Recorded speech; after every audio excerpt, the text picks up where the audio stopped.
নমস্কার বন্ধুরা, সকালের জলখাবারে হোক বা স্কুল অফিস টিফিনে একঘেয়ে রুটি পরোটা বা তরকারি খেতে ভালো না লাগলে আটা আর পেঁয়াজ দিয়ে বানিয়ে নিতে পারেন দারুণ টেস্টি এবং হেলদি একটি এই রেসিপি। একদম মুচমুচে হয়, খেতে কিন্তু দারুণ সুস্বাদু হয়। এটা টমেটো কেচাপ হোক বা আচার, এমনকি ঘুগনির সঙ্গে খেতে দারুণ লাগে। আমি এখানে দেখুন হাতে মাখা ঘুগনি তৈরি করে রেখেছিলাম, সেটা দিয়েই সার্ভ করেছি। এই ঘুগনির রেসিপিটা আমি আগের ভিডিওতে শেয়ার করেছিলাম, যারা দেখেননি তারা অবশ্যই দেখে নেবেন। দেখুন এই রেসিপিটি তৈরি করার জন্য সবার প্রথমে একটা বড় বাটি নিয়েছি, তার উপরে এরকম একটা ছাঁকনি নিয়েছি। এইবার এই বাটির মধ্যে আমি ছোট ছোট দুই বাটি কিন্তু আটা দিয়ে একটু এইভাবে চেলে নেব। দেখুন চেলে নিয়েছি, আমি এখানে আটা দিয়ে করছি, আপনারা চাইলে ময়দাও ব্যবহার করতে পারেন। এবার এর মধ্যে দিয়ে দিলাম হাফ টি স্পুন জোয়ান, দিয়ে দিচ্ছি স্বাদ মতো নুন, আর দিয়ে দেবো 1 চামচ তিল। এই তিল দিলে খেতে কিন্তু দারুণ হয়, একটু মুচমুচে ব্যাপারটা আসে আর মুখে পড়লে কিন্তু খেতে ভালো লাগে। যদিও এটা অপশনাল, আর তিল যদি না থাকে নাও দিতে পারেন। এবার এর মধ্যে দিয়ে দিচ্ছি আমি 2 চামচ সাদা তেল।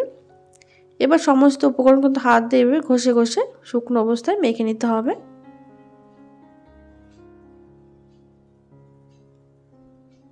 ভালো করে ময়াম দেওয়ার পর এবার আমি অল্প অল্প জল দিয়ে একটা ডো তৈরি করে নেব। ডোটা এখানে খুব বেশি শক্তও হবে না, খুব বেশি নরমও হবে না। দেখুন 2 থেকে 3 মিনিট ঠেসে ঠেসে মেখে নেওয়ার পর এটা ঢাকা দিয়ে আমি 10 মিনিট রেস্টে রেখে দেব। আর অন্যদিকে আমি আগের থেকে দুটো মিডিয়াম সাইজের পেঁয়াজ একদম সরু সরু করে কেটে নিয়েছি। এবার এই পেঁয়াজের মধ্যে দিয়ে দিচ্ছি আমি হাফ চামচ গ্রেট করা আদা। তারপরে দিয়ে দেবো এর মধ্যে সামান্য জোয়ান দিলে টেস্টটা কিন্তু ভীষণ ভালো হয়।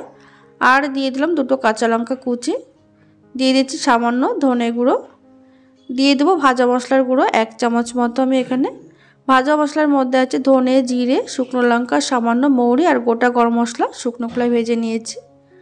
আর এটা একটু চটপটা করার জন্য দিয়ে দিলাম আমি 1 চামচ মতো আমচুর পাউডার।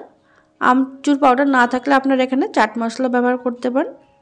তারপরে দিয়ে দিলাম স্বাদ মতো নুন, আর দিয়ে দিচ্ছি বেশ কিছুটা পরিমাণে ধনেপাতা কুচি। এবার এই সমস্ত উপকরণ কিন্তু হাত দিয়ে খুব ভালো করে মেখে নিতে হবে। আপনারা এখানে চাইলে সামান্য একটু হলুদ বা লঙ্কার গুঁড়ো কিন্তু ব্যবহার করতে পারেন কালারের জন্য। এখানে কিন্তু আমি সেসব কিছু ব্যবহার করছি না। মেখে নেওয়ার পর এবার এর মধ্যে দিয়ে দেবো আমি 1 চামচ মতো সুজি দিলে কিন্তু এটা বেশ মুচমুচে হবে। এই যে পেঁয়াজের থেকে যে এক্সট্রা রস বা জল বের হয় সেটা কিন্তু আর বেরোবে না, এতে করে বেশ খেতেও কিন্তু ভালো লাগবে আর বেশ মুচমুচে ব্যাপারটাও আসবে। দেখুন ভালো করে মেখে নেওয়ার পর আর এদিকে ডোটা কিন্তু একদম রেস্টে রাখার পর ডোটা কিন্তু খুব সুন্দরভাবে সেট হয়ে গেছে। এবার এই ডো থেকে আমি লেচি কেটে নেব।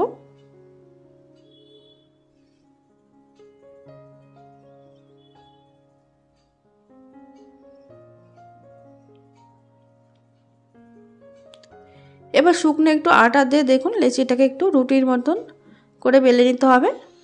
রুটি আমরা যেরকম পাতলা করে বেলি তার থেকে সামান্য একটু কিন্তু মোটা করেই বেলে নিতে হবে। তবে এখানে কিন্তু তেল ব্যবহার করা যাবে না, শুকনো আটা দিয়ে কিন্তু এটা বেলে নিতে হবে। দেখুন ঠিক এরকম করে বেলে নিয়েছি। এবার যে আমরা পেঁয়াজের পুরটা তৈরি করে রেখেছিলাম সেই পেঁয়াজের পুরটা এই রুটির উপরে কিন্তু খুব ভালোভাবে দিয়ে দিতে হবে চারিদিকটা ছড়িয়ে। দেখুন সুজি দেওয়ার কারণে কিন্তু পেঁয়াজ থেকে একটুও জল বের হয়নি, খুব সুন্দর একটা পুর তৈরি হয়ে গেছে। রুটির উপরে চারিদিক থেকে ছড়িয়ে দেওয়ার পর এইভাবে আমি কিন্তু রোল করে নিচ্ছি। রোল করার সঙ্গে সঙ্গে কিন্তু এইভাবে হালকা একটু চেপে চেপে দিতে হবে।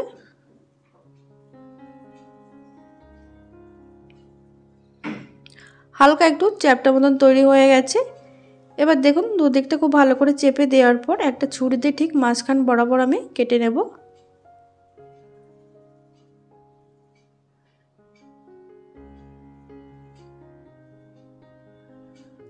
দুভাগ করে নিয়েছি। এবারে একটা অংশ দিয়ে ঠিক এরকম ভাবে আমি মুড়ে নিচ্ছি।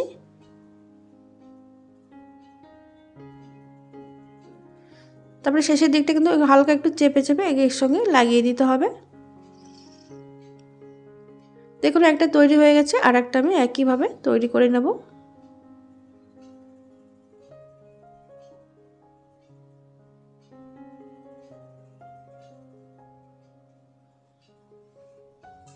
এইভাবে কিন্তু আমি প্রত্যেকটা তৈরি করে নিচ্ছি।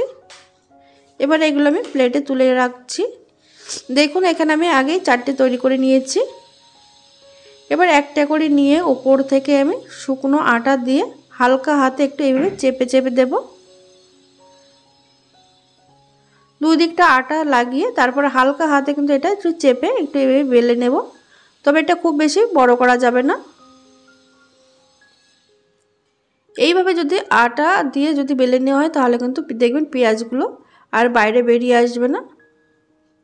দেখুন এইভাবে প্রত্যেকটা রুটি তৈরি করে নেওয়ার পর এবার এগুলোকে ভাজার জন্য একটা ননস্টিকের তাওয়া বসিয়েছি। তার মধ্যে আমি 1 চা চামচ মতো সাদা তেল দিয়ে দিলাম। তেলটা দিয়ে খুব ভালো করে এইভাবে লাগিয়ে নিতে হবে। গ্যাসের আঁচ মিডিয়ামে রেখে একে একে এই রুটিগুলো আমি দিয়ে দিচ্ছি।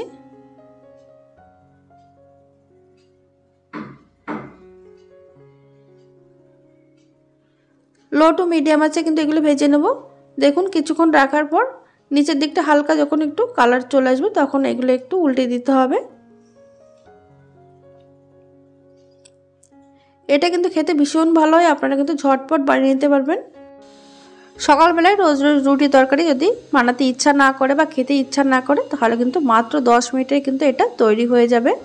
দারুণ স্বাদের পেঁয়াজের লাচ্ছা পরোটা। এটা আপনারা যে কোনো আচার হোক বা টমেটো কেচাপ বা ঘুগনির সঙ্গে এটা পরিবেশন করতে পারেন।